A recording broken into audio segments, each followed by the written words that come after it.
Ukitaka kupost picha yako kwa mtandao, na kupatia siri moja.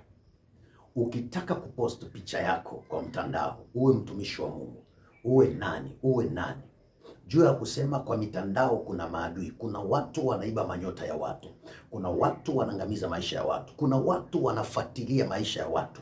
Wakichukua picha yako wanaweza kwenda kufanyia vitu vibaya. Lakini nakupa mwelekezo, nakupa mashauri.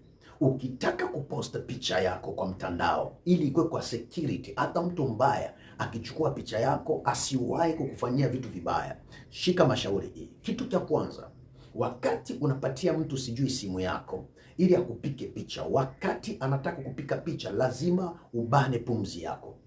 Kata pumzi yako, bana pumzi yako. Hiyo picha ambao anakushika ikitoka umeipost, mtu wote mbaya, mchawi atakaye kukutafuta akichukua hiyo picha yako kwenda kukutafuta, hatawahi kukuona.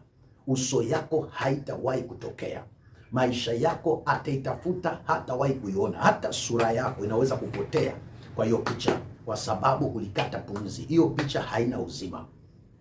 Lakini ukikamata picha, wanakushika picha, ulikuwa na pumzi yako, unapumzika vizuri bila kubana pumzi, ukipost hiyo picha, mchawi wowote anayolenga maisha yako, anaotaka kukuharibu, akichukua hiyo picha ni rahisi sana kukuharibu, kwa sababu hiyo picha yako ina uzima ndani hayo.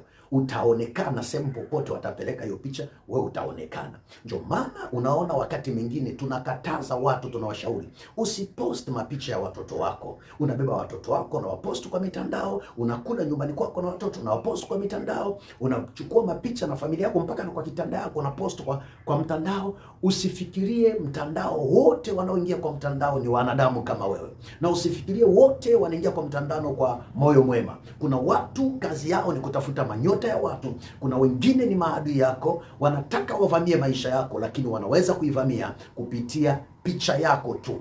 Picha yako tu, kama udongo ya miguu ya mtu, wanaweza kumroga mtu. Unajua nguvu ya reflection ya mtu kwa picha. Nakuombea Mungu akusaidie sana. Usipost picha za familia yako. Hata wewe peke ukitaka kupost picha yako, hakikisha hiyo picha umebana pumzi.